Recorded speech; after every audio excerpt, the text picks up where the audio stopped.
Hey, DeoGenZ, what is this be? It's Gaming Gauntlet podcast, you see. From current gen to even retro, I share with you all the info I know.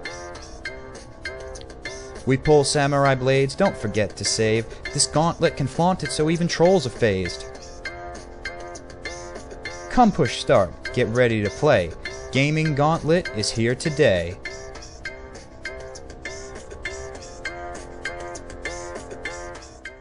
Welcome to the Gaming Gauntlet podcast. I'm your host, DeoGenZ, and we're going to keep the introduction short here today. Pretty much just wanted to tell you that more to Blob, more No More Heroes 2, and probably the weekend after this, we're going to start seeing Coliseum reappear.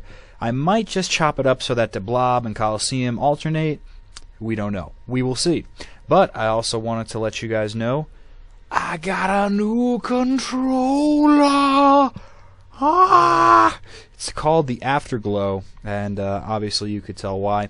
When it's plugged in, it glows whatever color you get it in. When it's unplugged, it is a normal controller that you can actually see through.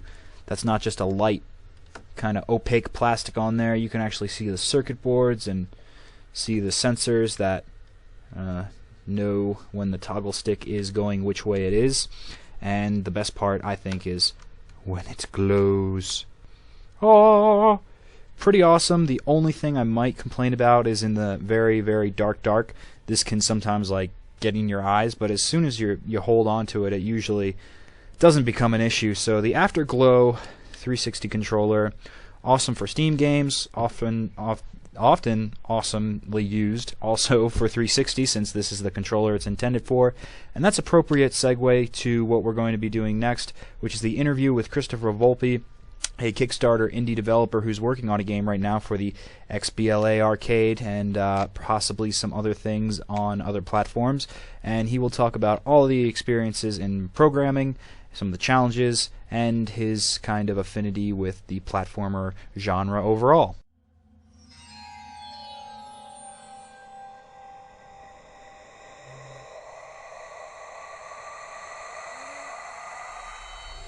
Alright everybody, our guest today on the Gauntlet is Christopher Volpe, lead developer for the game called Dangerous, which is an indie developed Kickstarter funded project, and you can check it out. But if you don't know what Dangerous is, if you've never heard of this project, perhaps Chris can enlighten you.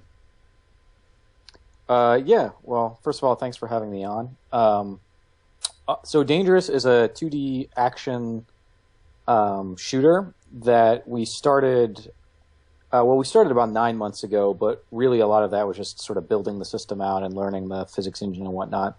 We've really been hitting our stride in the past 4 months, and it's designed to be a sort of multiplayer, fun, frantic game, similar to like something like Worms or Super Bomberman for Super Nintendo fans.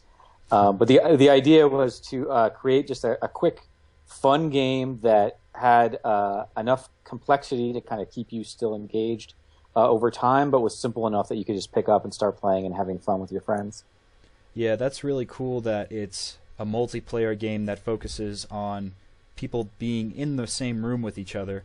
You know, so many games are now isolated in a room. Personally, my roommate does this with Left 4 Dead all the time, and they never get out and go to a LAN party or anything, so... Yeah, LAN parties are kind of, I don't want to say they're dead, but they're definitely going by the wayside. Yeah. Do you think you'll be implementing online play as well? I think, yes, I think we will be. Just because like the experience we want to craft is like just how you said, but we also acknowledge that, you know, there's a lot of people who either can't do it or don't want to do it. And, you know, there's some good internet technologies out there that we can use. Personally, you know, I think that there's a lot to be gained from having people in a room. I think that's just as much part of the experience as anything else. But it's also the future, so we kind of have to live in the world we live in, you know? Absolutely. Well, as, you know, as voice and lag gets lessened by better connections, it kind of bridges the gap. For sure. Now, something different about this game than perhaps other multiplayer platformers is that the environment changes as you destroy it. And you can definitely, I saw some gameplay video on your Kickstarter of people messing around with the terrain. I could see that being like a real strategy, like maybe you make a base inside a mountainside, and you know, what other things besides that element set it apart from other platformers? Well, I think that's one of the big ones. But we also are making sure that every map that we have has a lot of sort of environmental engagement. So whether that's something that you as a player are directly influencing. So we're working around with some water physics right now, where there's an area, for example, that you can stand and kind of gives you a good perch to be shooting at your enemies from. But it's also connected to this pipeline system that channels water in there. And so another player can work their way up to a control, and once they activate the control, the water flushes down and kind of shoots you out of that perch if you were standing up in there. So that's just one example of kind of the things we're screwing around with. We want to make sure that every level has something very unique that you know when you're going into this level, this is the experience you're getting. So in our demo video, if you watch that, there's a level we're calling the beach right now, which is just been one of our test levels for the longest time. It's very simple. It's got a lot of like issues with it in terms of like maneuverability, but we use it just to kind of test things out. And one of the things we're testing out, you'll notice that like clouds sort of populate and move across the screen. We're putting in an effect in there where every so often one of those clouds will randomly be assigned to generate lightning that will fork from the cloud into the ground, and you'll get like a visual indicator of a couple seconds to like get the hell out of the way. But if you don't, it will hit you, not only doing damage to you, but initiating the physics engine and like shooting you off in a direction. Wow. That sounds almost on the level of like Smash Bros 2D or something, but more refined because you're working from the ground up with this physics engine. Yeah, like everything is physics based, and I think that's one of the cool things. It doesn't really translate very well right now into the videos, but there's a whole bunch of like weird stuff you can do. For example, like if you're quick enough, you can actually jump off of the bullets, changing both your trajectory and the bullet's trajectory. Wow. I mean, you have to be really quick, but you can do it. Got to be ninja style. Yeah, but there's like there's other weapons that we're working on that don't travel as fast, for example, that you can manipulate in that way. So everything is kind of governed by physics in this world. So you understand how the world functions when you play, but there's a lot of I would say randomness that occurs just because things are bouncing around and changing and whatnot. And how do players select their weapons? Is it a random item drop? Is it a rush to the gun before somebody else gets it? Or does everybody choose before they enter a match? We're still sort of figuring that out. Right now, it'll be like a random weapon drop where you have to get to it. And once you get it, you'll have it until the ammunition runs out. So you start out right now with a pistol that we're screwing around with just for something to start out with. And then as you accrue other weapons, you can use them until the ammo runs out, and you just kind of throw it. So it's one of those things that you don't really like ever recharge your ammo. It's just run gun, and when you run out, just toss it and try to grab the next weapon. And then we're adding gameplay changing elements as well, like the ability to increase your speed, jump higher, as well as special abilities. I don't know, like double jump, and we have a couple kind of like you mentioned ninja. That's been one that keeps getting tossed around, where maybe you'll have the ability to do a couple like neat little ninja abilities. One of the cool things that we've thought of, we haven't implemented this yet, but it's on our list of to-dos, is a special ability for a sniper rifle. So, because we were thinking like it'd be cool to have a sniper rifle, right? But like a sniper rifle is hard to kind of get across what a sniper rifle does in a 2D platformer. Yeah. So what we were thinking about was like, well, what if its ability, instead of just shooting like a normal weapon, is that when you activate it, you kind of fade into the background a little bit, so you're like barely visible, but then a crosshair comes out on the screen. Huh. And you end up moving the crosshair instead of moving your character. So while everybody else is running around, there's this crosshair that can kind of do headshots and stuff. Right, nobody's paying attention to the little minutia. That's cool. So we're looking at like ways to make sure that everything you get feels unique and purposeful instead of just throwing a bunch of random weapons in there. I kind of diverged from your original question, but no, yeah, that's definitely it's on point and an important thing to know. I mean, something else really unique about it would be its art style. I really appreciate hand-drawn games. I'm a fan of The Bastion, which is another indie game which is on Steam. And that game I just too started has that a the other lot of day. different weapon availability options, and I think that's a big thing in indie games today. Is if you have all these options to customize your character, to use the weapons you want, and have the gameplay style you're looking for, you don't need $1,000 million budget to fund, all these crazy graphics renderings. You can do a really well hand-drawn game with clever physics and mechanics, and it works well. How long does it take to design these hand-drawn terrains?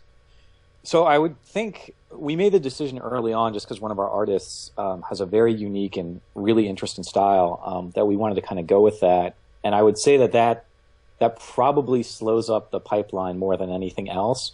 We have a couple artists that work with her and are constantly working on assets and whatnot to get into the game.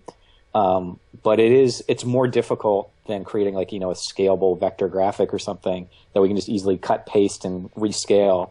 One of the things we noticed when we were first doing it is we really have to think about how we pre-plan our levels, because the environments are destructible. That means we kind of have a background, then we have a foreground layer where the characters are on, but then we also have to have a background to the foreground layer if something gets destroyed, like rocks, for example. It looks weird if every time you destroy something, it just goes back to the background. So you have to have a second ground layer sometimes. So we are constantly having to kind of almost use just transparencies and figure out the levels, and then go and have her go through and draw them all out, then incorporate them and clean them up and whatnot. I think in the end it'll be well worth the effort, but it is not a simple process. Yeah, definitely isn't. And how hard is it to try and make the characters as small as they are? Because, looking at that video, the maps look rather large. Trying to cram that character design into a small figure, is that an easy process at all? No, yeah, that's another challenge, and we actually just had a conversation about that a couple days ago. So for those who have seen our video, the camera zooms in and out dependent on where the characters are. So as they move farther away from each other, the camera pulls back, and thus the characters will get smaller and smaller. But like you said, what that means is a lot of the detail gets lost in that process. So what we are trying to do is work on the best sort of proportioned character we can at a medium range, where we think gives a good amount of detail. Because one of the other things we're doing is we want there to be a variety of unique characters in there, and then we also want you to be able to kind of customize the characters to look the way you want. So that almost seems like a worthless endeavor if the characters are always this big and you never see anything. So we're making sure that even when they get small, there's distinctive elements from the customization that you did in there, which means that we're probably going to have to end up switching out at certain camera points the graphics to emphasize certain things as opposed to others. So when the camera's real zoomed in, we'll show all the detail of the character and everything will look good. But as the camera zooms out, we might have to do quick graphic switches. That's actually a really interesting element to motivate people to stay and actually combat each other and not go camp out on different sides of the map. You want to see what your character's doing. You want to see their custom costumes and whatever else you put on them. And so in order to do that, you got to go face to face. Yep. There's a lot going on, and we seem to be hitting on a lot of really neat ideas. So definitely. On the note of atmosphere, Sure. Art being one of them, the background, the foreground, what kind of original soundtrack are you planning? So we have a couple musicians that we've worked with on and off here and there. And we actually, the songs that we have in our trailer videos are from a guy, Kevin MacLeod, who does royalty-free music. You can find his website's in comptech.com. But that's a really cool website that we kind of stumbled across, and I've emailed the guy before. And we've been able to kind of synthesize the feeling of the music that we want, and then kind of use his songs to just get our vibe down for the moment. It's a placeholder, although we may end up working with him as a side note. But I think the video, the gameplay trailer video kind of has this thematic elements for the music that we want, but we're going to start really crafting that in summer. I'm I'm a big fan of sort of like the immersive game design, and I think that music and sound effects are just as important as anything else. So we're going to really spend a lot of time focusing on that. Absolutely. I mean, if I would look at my iPod right now, I've got about 10 different video game soundtracks that are just so perfect and really take me back to that spot without even having to play the game. So it really connects an experience and the gameplay together. What would you say to somebody if you ran into them on the street who thinks that video games are trivial and they're not considered art? I've run into people who, I tell them, I record video games for a life, and it's a story that you tell as an LPer, and you also take people through their favorite experience. But a lot of people don't see that as something serious. They're like, yeah, okay, get a real job. Yeah, well, I mean that's the big question, I think, and there's that Roger Ebert big controversy. Was that last year or 2 years ago when he said that games aren't art? And of course, all the nerds flew out of the woodwork to prove him wrong. And eventually, he kind of conceded that video games may in fact be art, and maybe he's the wrong guy to ask the question, and he's just not knowledgeable enough. And I think that anybody who says that video games can't be art, I think is doing a disservice to both themselves and our industry. And I think games like BioShock prove that wrong, The Walking Dead, even games like Max Payne.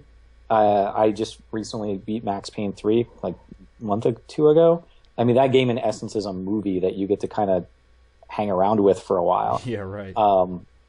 And so I think there's a lot of like really, really excellent storytelling that's going on in video games these days. And, I hope that as the medium grows, more and more people will start to realize that. I think actually more and more people are starting to realize that.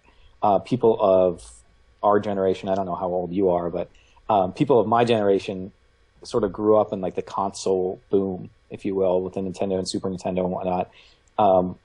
And back in the day, a lot of those games all took place in your mind as well. Like you'd be seeing characters, but there were small little sprites, and you kind of filled in the gaps with your mind. But obviously, we're a long way from that now, and I think that the medium has grown to a point where it can be an acceptable storytelling medium. And I don't know at what point it will be considered that. I think we're getting there. The problem is you just kind of got to get through the riffraff. I'd be willing to venture a bet, and I could be totally wrong on this, but I bet if movies came out like now, like the first time we ever saw movies, and the same kind of stuff was released now, that I bet a lot of people would be saying that movies are not a art medium because there's so much garbage that comes out that you just have to sift through. I don't know how many Citizen Kanes that are released in a year, but not very many. Yeah, very true. It's the same with games. Like more games are out now than have ever been released in history, just like movies. So there are more good games, more artistic endeavors out than have ever been released. And that was a long-winded answer, but I'm just like thinking of like games like Journey, Braid. Yeah. I think I already said The Walking Dead. Like there's a bazillion. I could go on forever. I just found a game last night on Steam that recently came out, I think, through the Greenlight program called Dyad, and it's like this trippy psychedelic tube, and you're like this kind of tentacled creature that has to grab onto enemies within the tube and like sling yourself across, and you can use like a lance. But that game too really incorporates the sound, atmospheric qualities with the crazy, amazing, colorful visuals. And just that, like, you're going through a kaleidoscope. Like, who would have thought that, oh, wow, I can excel through a kaleidoscope and this is an amazing experience. This is art on a different level. It's art that you kind of control and you really narrate through your experience. I think that's a good point, is sort of the differentiating factor between video games and a lot of other art mediums is that very few other art mediums are interactive and engaging. They're almost all books are passive, music is passive, movies are passive. It's something that you experience in which the artist has crafted that experience as best they can, and then you take what you want into it. And in some respects, video games do that, but there's a lot more agency in video games than there are in movies and whatnot. So I think that offers unique opportunities, but it also makes it sort of really hard to to always get the theme across. As a designer, I was listening to an interview with Ken Levine the other day about BioShock, and one of the things he mentioned is like, so you can't determine how a player is going to play your game, right?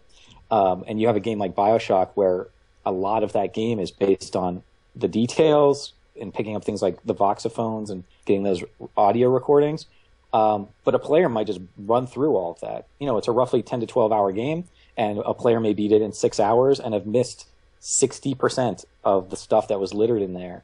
And you can't control that, and you really shouldn't. But that does definitely change the way the story is told. Like, it's an interesting situation to be in. I kind of like it as a challenge. So yeah, I'm sure that's why there's so many different forums with tons of trolls and flamers on there, you know, arguing their points on how the story should and is told, because they've all got different understandings and levels of it. Oh yeah, sure. Now this is Multivarious Games' first game, but what other artistic activities have you been working on as a team?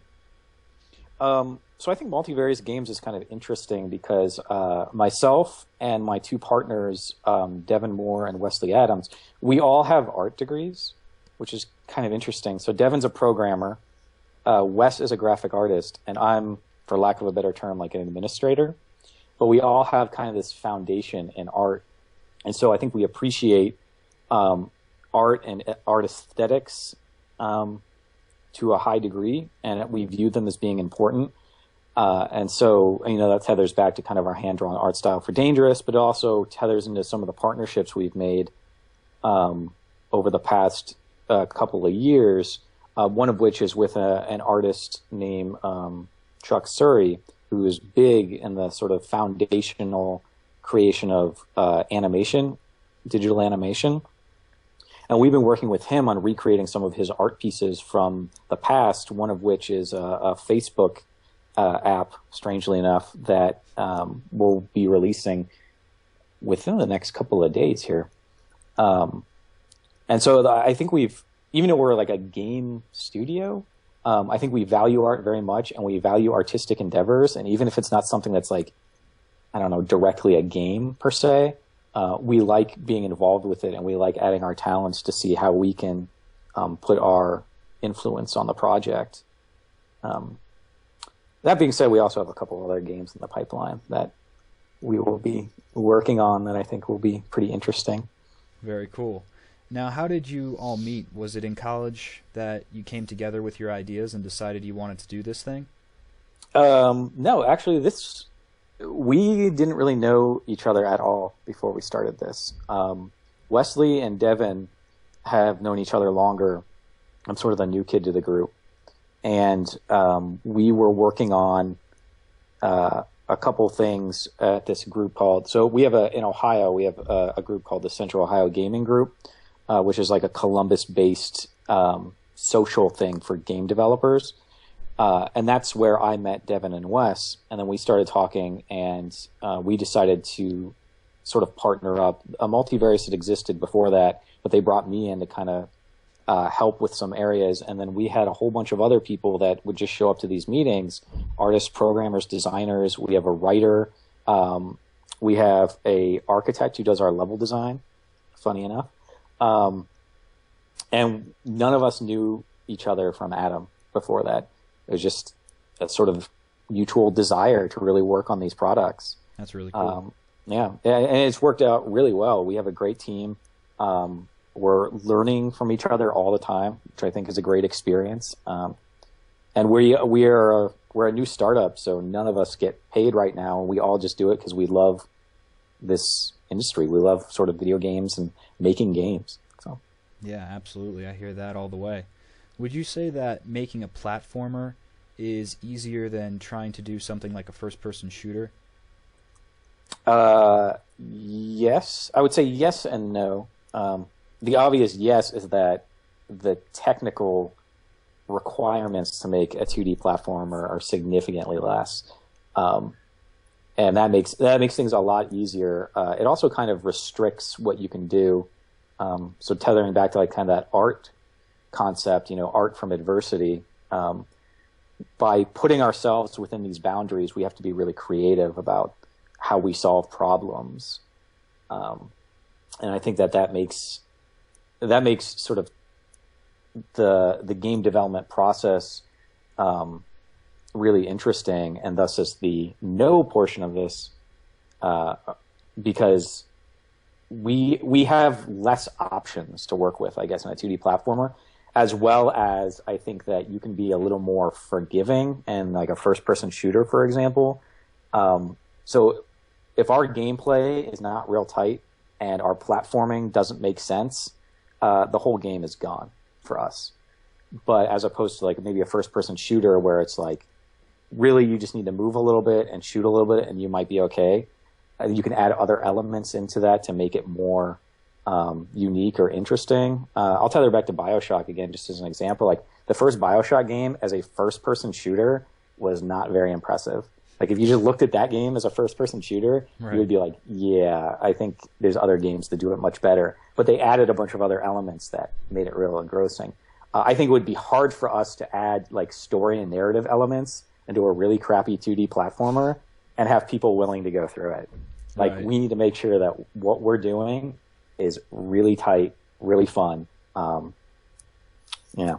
the most story you can get out of a 2D platformer maybe is Castlevania. Yeah, maybe, and even that I know from the Angry Video Game Nerd. They don't sit and read. They'll run past it. That's definitely the gamer making their own decision to skip that. But in platformers, what kind of elements do you like to see? Do you like more physics-based puzzles, mini-bosses, enemy raids? So just in platformers in general, you mean? Mm-hmm. Well, I mean, we'll go back to the classics. Like you mentioned Castlevania, but Castlevania 1 was a great game. And I don't think they've ever actually made... I'm trying to think. If they've ever made like a game like Castlevania actually before. Because Castlevania was sort of like a gem unto itself. I know they've made Castlevania 2 and whatnot, but those games all played significantly different than Castlevania did. And it was almost a puzzle game, really. I don't know. I don't want to get down the rabbit hole on that one, but I liked Symphony of the Night a lot, and I think that games like Symphony of the Night and Metroid that have like a lot of interesting places to explore and ways to engage with the level to solve problems, I think is really cool. Something like Super Meat Boy, for example, like that is probably the best example of like a really tight platformer that you can get. Like it just. The wall jumps on that are so satisfying. Yeah, it's a puzzle game, and it can get insanely hard, but you feel like if you die or screw up, it's your fault. Oh, yeah. And I think that really shows what I was mentioning before when you make this kind of 2D platformer, like how tight the control is, how tight the gameplay experience needs to be, because it's too easy to just have a really crappy platformer. And the Nintendo and Super Nintendo had many of those. So personally for me, I mean, I loved Symphony of the Night. I loved Mega Man, particularly 1, 2, and X. I loved Braid. Braid was kind of a unique platformer because it was more like sort of, I don't even know what you would call it, but it was less about sort of jumping on platforms and more about just like figuring out how this distorted world could function. But I don't know. I think you can do a lot of interesting things with platformers, and I think that even though platformers have been around for 30 years or whatever, I think some of the most interesting stuff in them is being done now. So, yeah, I've recently played Fluidity on the Wii, and that uses liquid physics, where you have to control a puddle and you have to keep yourself together with a certain mass of water, otherwise you start to evaporate and die. And it's really interesting when exactly. When did we have motion? But like in the early 2000s, just the beginning, and even then, these games weren't coming out. You can do a lot on a 2D plane, but out of all of the 30-year history, what do you think were some of the biggest innovations in jumping? Was it the block that you could hit for the power up? In jumping, geez, yeah. I think the ability to jump, was the first one. I think that. Because most of the games, they functioned on a 2D plane before, like, we'll just say Mario Brothers, for example. They functioned on a 2D plane, but there wasn't a lot of like, I guess, depth in them. I'm thinking something like Frogger or something, you know. But then once you started to get to a lot of the games that had jumping, you know, Donkey Kong, Super Mario Brothers, stuff like that, that definitely changed the way people view video games and the ability to like make a world that you can interact with. And then so Mario Brothers was just left to right, and that's all it was. Just and then you could jump over obstacles, and then you started getting things like Castlevania and whatnot, where you're now going left to right and up to down and jumping and moving. Double jump, I think, was really cool.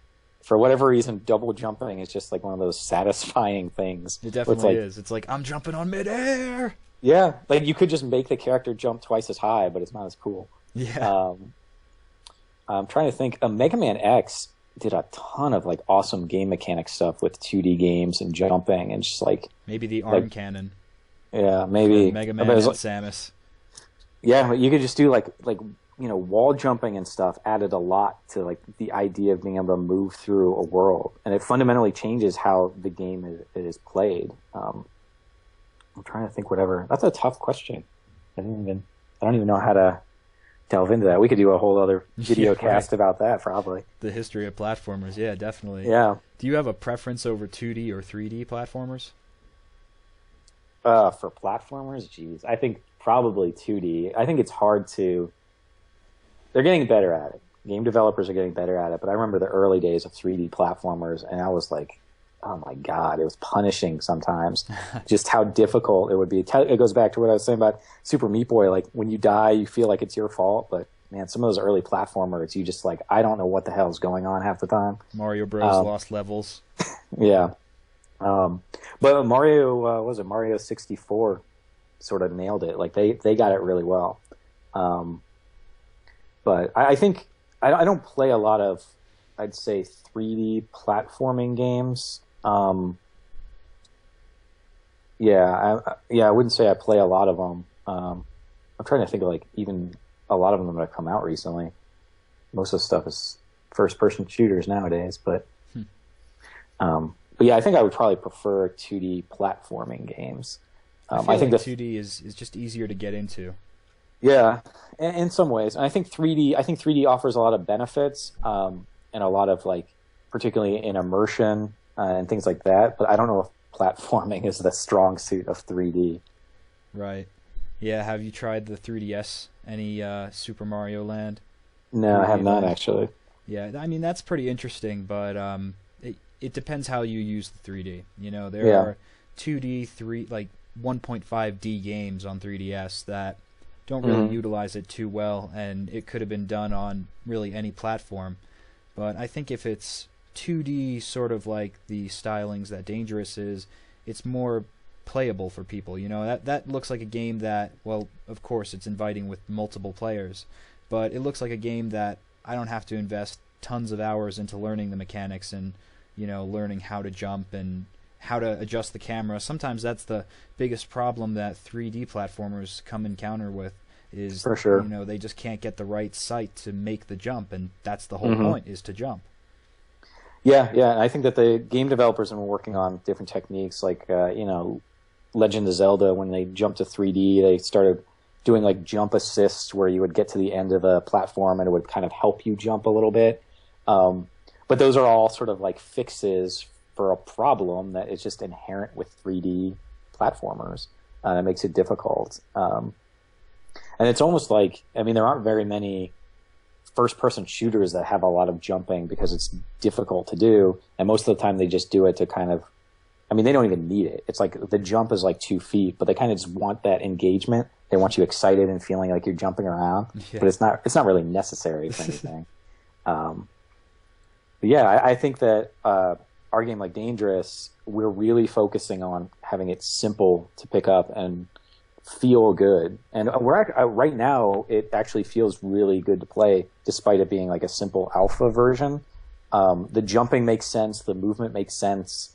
As you're running around, like, you don't feel like it's sluggish in any way. It's very responsive. So that's exciting. Definitely.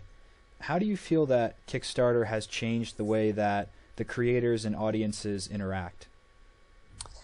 I think it's changed it a lot. And I think part of it is Kickstarter, and I think part of it is that we have all these new distribution channels now that indie developers just never had before, and that's fundamentally changed the game. I was mentioning in another article, I think, about how a lot of these things based on crowdfunding have kind of forced companies, both indie and large companies, to kind of do what they should have been doing this whole time, which is talking to their customers, talking to their players. Like, it seems like one of those things where, like, of course you should be doing that, but a lot of companies have not been doing that. And it forces you to kind of really engage with the people that are fans of your work, to get their feedback, to get their input, and to make sure that when you make products, you're not disappointing them. And I don't mean that in a sense of like you have to go and talk to everybody and then make a list of everything everyone wants and then put it into a game.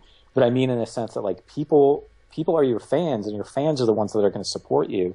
I kind of made a snippy remark against Mass Effect 3 a second ago, but I think that's a great example where Mass Effect 3's ending was sort of universally panned by fans. And it went into this big controversy, and people were like, yeah, you're right, you're wrong. And I think the conversation got kind of lost in the fact that, like, you know, whether or not BioWare should change their ending for fans or whatever. I don't think that was the conversation. I think the fact that so many fans of the game were disappointed in the product you made should tell you something as a developer. And you should have handled that response differently than you did. That's what I would say to BioWare, for whatever that's worth. Right. But I think that, you know, you can build a fan base up, and they will support you until, you know, the end of time if you value them and you respect them, and you produce quality products that they may not always agree with in the end, but if they can see your vision and where you were coming from, then they'll be willing to come back again and again. So seeking the audience's approval and getting people excited on forums is probably one of the most important things you can do. And Steam just recently integrated a new feature, the Greenlight program. We talked about it briefly, where fans of games can go and vote on what they think will be an awesome game based on some gameplay videos and what the description of the game is. I've already seen some things go through there that are awesome. I think the Dyad game, that psychedelic racing game, was actually one that got approved through that. Do you plan to release Dangerous through the Greenlight program once it's funded on Kickstarter? Yeah, we're thinking about it. So right now it's an Xbox 360 game, but we are toying around with the idea of bringing it out on PC as well, either simultaneous releasing or, you know, a couple months later or whatever. We haven't figured that out yet. But I think those type of systems I think are really good because, first of all, it allows an indie developer to have another distribution channel to get stuff out there. But it's also like, I mean, it's a free feedback mechanism. You can see what people think of it, and as I'm sure you're aware, people on the internet do not hold back. Oh yeah. So you will get every opinion that people have on there, and those opinions can be really, really valuable. And so I think that personally for us, we want to make use of those channels. We're not sure if it's going to be with Dangerous or another game. Our next game that we're working on will most likely be on PC as its primary format, and that, without a doubt, will try to use the Greenlight. So we talked about DLC and the way that Mass Effect could change its endings, but on the indie front, I've seen a game come out called DLC Quest, which kind of mocks the gaming industry's route of taking DLC as a way of finishing stories.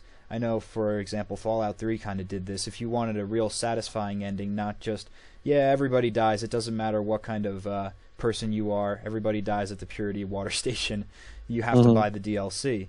Do you think that this is a thing we should be worried about, that the bigger game developers aren't putting in the full game, or do you think that DLC is a benefit to gamers? I think it depends on how it's used, and I could be wrong, but wasn't the Fallout 3, was that DLC for the ending? Wasn't that free, I think? Oh, no, it was not free. It was not? No, okay, very much not. Okay, because I remember that was there was a outcry about the ending, and then they added that DLC, whereas Mass Effect's was free, but like God knows it needed to be.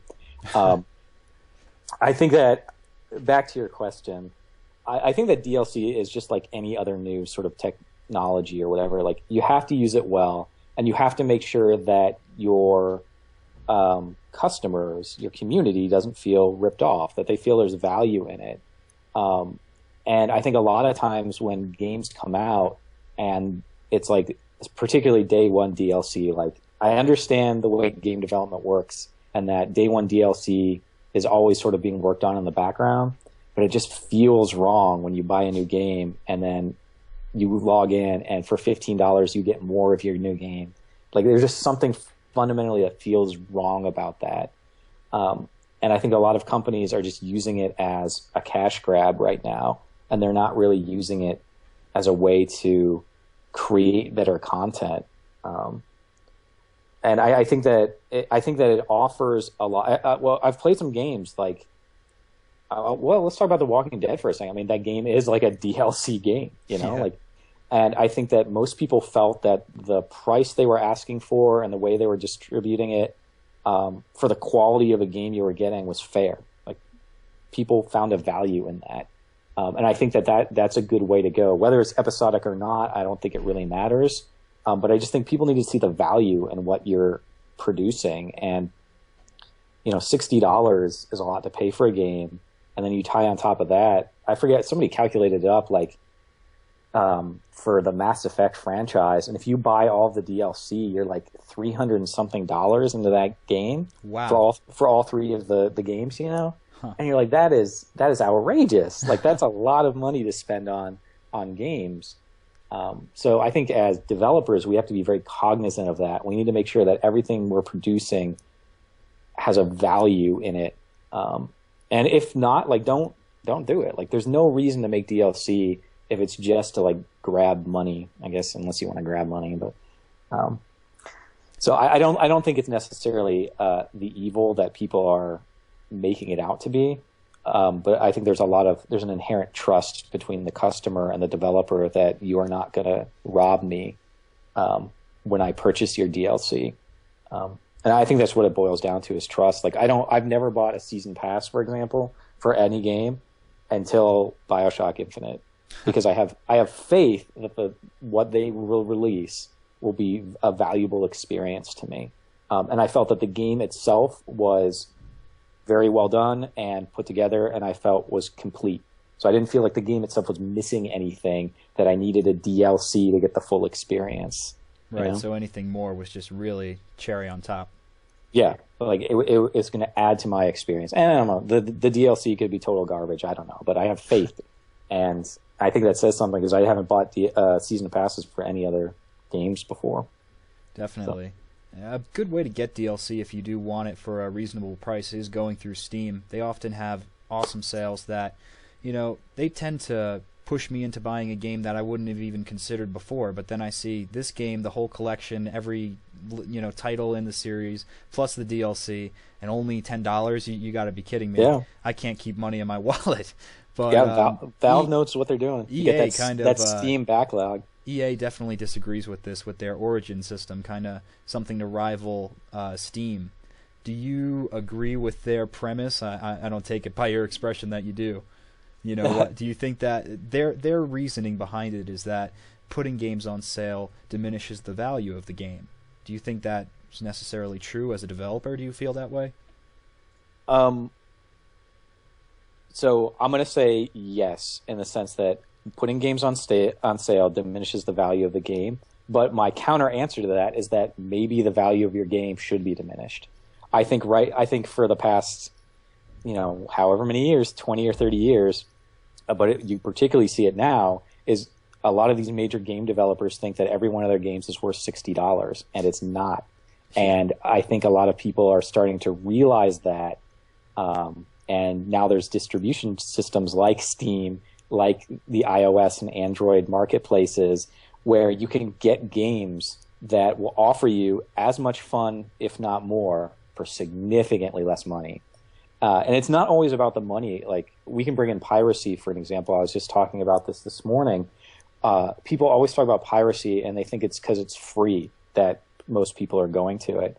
But if you take a step back, don't get me wrong, free definitely has something to do with it. But if you take a second and look back and you talk about things like Origins and all of these DRM systems, they diminish the quality of the game for the consumer. They don't benefit the consumer at all. DRM does not help the consumer at all. So I can go and I can pay $60 for a game that has to be always online. Hopefully the server's up so I can play the game. And if it's not, I can't. Or I can go and download the game for free, don't have to be connected to the internet, and I'll have a much better experience. And I think that's very telling. Like, if you just take the money out of it for a second, if a pirate can offer a better game experience than the developer that made it, I shouldn't say the developer too, that's kind of harsh. I should say the publisher, because a lot of times it's the publisher that's doing these things. Right. But yeah, like if a pirate's offering you a better experience than going out and buying a game at full price, that's very telling. And I think that Origins, I mean, it's a philosophy, really. Like Origins and Steam does almost exactly the same thing, but the philosophy and the trust in the two companies, I don't know if they could not probably be any more divergent. And people feel that. Like every time I have to interact with an Origins thing, I'm just like, oh my God, please. Like I know I'm gonna have to go through these things. I'll probably have to download at least one, if not several updates. Probably have to enter a code for something. And it's just like this onerous process that makes me not even want to deal with it. And there's no amount of benefit that you can tell me, like, I can be on the Origins thing and I'll get free DLC and I have leaderboards and whatever other thing they're trying to provide to me as a service. For me, it's not worth the hassle that I have to go through to do all the rigmarole. I just want to play the game a lot of times. So yeah, I think that's a really good question. And I think that's something that a lot of publishers and developers are trying to figure out. I think Apple and Google are probably ahead of the game in terms of that. Like they're starting to figure out the best way to do it. I don't think they're perfect by any means. I think Microsoft had a chance to do it with Xbox Live Arcade, and for whatever reason, they just lost interest. I don't know. Like Xbox Live Arcade used to be like the thing of things on Xbox, and now like finding games on that is like this convoluted affair. Wow. So I don't know where their interest is, and maybe we'll find out the next when they Xbox. Release their new maybe console. they're like, we're done with this. It's the connected sphere. Maybe that's what we'll find out. It'll be something else. So I don't know if that was a too long-winded answer for that question. No, it definitely is something on my mind because, there are games that are just purely out of my price point. Like I don't buy $60 games. Even if I buy like a new-ish game, I'm getting it used at GameStop. So these Steam sales not only just make the value more for its worth by not being locked to all these crazy codes and legal documents just before you play your game. I think that's actually really important because I don't know if this is true or not, but I'm sure you've heard the rumor about the Xbox always being online in order to play games. And if that's true, I can see that being true. But if that's true, I think that the big game manufacturers and publishers are going to be I think they're going to be in for a shock when the customer base is not buying as many games because they have to be more selective about it. And without the ability to buy used games, for example, people are going to start to realize that like every game is not worth $60.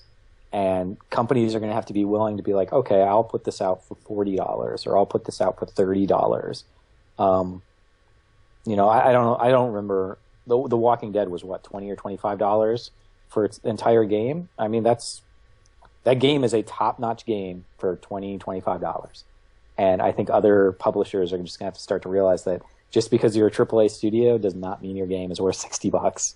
And also, there's an important delineation from the console and what you can even do on Steam. I mean, if I get Portal 2 for the Xbox, it's locked to that one game experience. I mean, I don't know, did they actually integrate the modding community into the Xbox? I'm pretty sure that was just for Steam's workshop. Yeah, I don't think so. You're starting off with an already amazing title, and then by selling it at sales prices so everybody gets it, even more levels are generated, continuing to push the game's kind of eternity, value. The fact that people are still playing Portal 2. Yeah, and there's new stuff all the time. Sure. I think sort of tethering back to your original question, I think that the value of games can be looked at a lot of different ways. And if you're only looking at it from a monetary standpoint, you're going to be in trouble going in the future. I think if you look at it from, you mentioned a longevity standpoint, I think that's a great way. There are games from the 90s, they're still being played. So I think those games are very valuable. They have a lot of value, you know? So you just have to sort of, as a developer, you have to be cognizant of how much is this game going to cost to develop and what am I expecting as a return? You know, you always have to be thinking about those business things, but then think of value in different ways. Like, you know, is the modding community going to keep this game alive? Are there opportunities for ancillary sources of revenue that might come other than just selling the game at full price? Maybe you can sell the game at $1 and you'll build up such a fan base that, you know, the viral nature of it will be worth that. You'll make it up in volume as opposed to price. There's a lot of things to be cognizant of. And that's like PlanetSide too. That's sort of their model. You know, their game is free for anyone to play, and there are thousands upon thousands of battles going on all the time because their servers are open to everyone who has an internet connection. But you also have those options to buy weapon upgrades that don't completely push you over the top and make you pwn everything. You know, there's still skill required. You can't buy your way up to the top. But for more hardcore fans, you can invest something in that company. I think that's definitely more the community model that games seem to be going towards. Yeah, I think as far as like sort of the MMO sphere in particular, like unless you're World of Warcraft, like I don't know if another MMORPG is going to be able to come out that's going to charge a subscription-based fee. I don't. If they do, it's going to have to be a very moderate one because unless you're Warcraft, I don't think any game can warrant $15 a month to pay. And I think a lot of times companies get stuck on that, like just making sure that they recoup their money, which of course is important. But if they opened it up and made it more accessible to people, they would foster a community that would support them in exchange. And that's a tough sort of business decision to make because you are taking a risk. You know, it's easier just to sell your game for $60 outright and hopefully people play it a year later. But if not, you made your money and you're okay. Do you feel like that's a necessity now that you have to almost make it like an open door policy for modders so that they can come in and build their levels and keep pushing on with your game? I don't know if it's a necessity. So we've talked about modding in Dangerous, for example, like creating a level editor that we could put out there. And we don't know if we'll do that or not, just because that's very resource sort of intensive to do for a small studio. But I don't know if necessarily modding. I think modding is good, and I think certain games will benefit highly from it. But I think in other games, it's more just about is the play style and the mechanics, are they enough to keep you going? Diablo 2, I mean, maybe you can argue Diablo 2 had mods, but really not. Like most of the people that played Diablo 2 played it in kind of its traditional formats for a very, very long time, just because of the way that the game functioned. And you can see that maybe it's too early to call, but I don't think Diablo 3 is going to make that kind of longevity. And so I think you can keep things going with a really, really quality game system that rewards people for being involved, and social aspects are very important in that too. But modding helps. I mean, there's a lot of awesome games that exist only because somebody made a really cool mod for it. And that's kind of the wonderful thing about modders too, is, you know, you don't really even have to worry too much about them. What really you have to worry about is making it a compelling experience, because Nintendo never intended for Brawl, for example, to be hackable so you could put in your own characters and stages and things like that. But there are YouTube tutorials, I've done it myself, and you can customize Brawl with mods, and they did that all free out of the passion of loving Brawl. So for example, if Dangerous is that much compelling of an experience, which it does sound like that, you know, all these different options you have, the fun play styles with friends, those sort of elements, that's the kind of gripping things that will, you know, kind of invite modders into your game that you didn't even intend to be there, and they'll find their way around to build a level. Sure, I would love to have, like I said, if we could really create a level editor, or just a game editor of some kind, and we could do it, you know, relatively easily, and it'll be a quality experience. I would love to do it. We might even host a like a file storage system on our website to allow you to upload your levels and be able to transfer them. I mean, there's lots of stuff we could do, and we would love to sort of promote that activity. We have to kind of, because we're so small, we really have to make that sort of financial decision on if we can support that for the long term. But I mean, that's a great problem to have. If people love your game and they want to be involved and invested in it, I would love to have that problem. Like that's a great problem to have. And I think that I think a lot of companies are starting to come around. Indie companies already do it a lot because they have to. Like, you just have to foster that community. And I think a lot of the big companies are starting to get on board. And then there's some that I don't know if we'll ever get on board, like Square Enix. I have no idea what their business strategy is, but it does not seem to be about supporting the community. Yeah, no. It's just do their own thing. Yeah, I mean, they're bringing back their old products on iOS at like $15 or $20. I was like, I don't know. Yeah, gets me all riled up. Some people, they go out in the community to see if there is a following, and other people just say, "I assume it's there." Yeah, but exactly. On the terms of doing it yourself, those who are in the indie game field and just trying to break into the business and learning programming, things of that nature, what kind of software would you recommend for game makers? Oh, geez. I think that it really depends on what you want to do. And there's a couple good websites that you can find. Like, there's one that like lists like the top 5 game development platforms. So it also depends on your level of skill. So, for example, I don't program.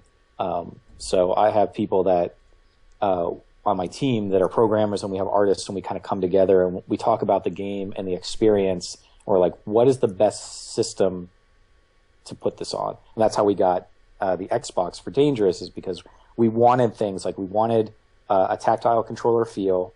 We wanted people in the same room. We wanted everybody like kind of the same TV, and a console seemed the best answer for that. But maybe an iOS game might be better for you. And if that's the case, then focus on either just straight up learning the languages for either iOS or Android, whatever one you're going to choose. Or you could use like a hybrid system like Unity, which allows you to work on your game. And Unity is actually a pretty powerful system. And then you can export it to iOS, Android, Xbox, whatever you want. It comes at a cost. But the Unity program itself, the base program, is free. So you can download that and spend a lot of time screwing around with it. And it's a very good system. And then if you feel like you've created a game that's worth publishing to one of these systems, then you can pay like the professional fee or whatever to do that. So I think that the first thing that you should do, if you have either no or minimal programming experience but you want to learn, is really sit down and define your game, design it out, think about how it's going to work and what the best way for the user to interact with it is, and then think about what system you should have it on. Because once you sort of understand what kind of game you're trying to make, what story you're trying to tell, that will guide you a lot in where you should go from there. I think it's a lot harder than being like, that's a lot easier. That way is a lot easier than being like, I want to make an iOS game, so okay, what should it do? Like, think about the game you want to make first. Right. But there's some good websites out there that will give you some good. Game Maker is another good one. So, excellent. Well, you have been a vast pool, a waterfall, if you will, a beautiful hand-drawn waterfall of Dangerous, of information, and I want people to know how they can help fund this amazing project. Yeah, well, that would be great. So we're on Kickstarter. You can search us for Dangerous or our company, Multivarious Games. And we're getting towards the end of our Kickstarter, so we got, I think, 6 days left. So yeah, if you want to come and check it out, I think at a minimum, just kind of give it a look-see. If you want to give us comments, like, we always appreciate comments. And if you want to donate, that's all the better. And also, look us up on Facebook. Like, we're doing all sorts of like events, and we're starting to kind of like gain community recognition. And so we're trying to tie in like events from all over the U.S. for different game-related things. We might have an expo or a conference coming up that we're working on. maybe having like a speaker in a bunch of different cities. So there's a lot of stuff we're doing, and I think we appreciate your involvement and your support. Sounds really cool. I hope I can play Dangerous in the future. Me too. Me too. All right, guys. Well, that's been all the time we have for this episode of Gaming Gauntlet. Where can they find you on Twitter if they want to follow? So on Twitter, we're at Multivarious, and then on Facebook, we are at Multivarious Games. Excellent. And you guys can subscribe to the channel here and follow me on Twitter at DeoGenZ, and I will see you next week.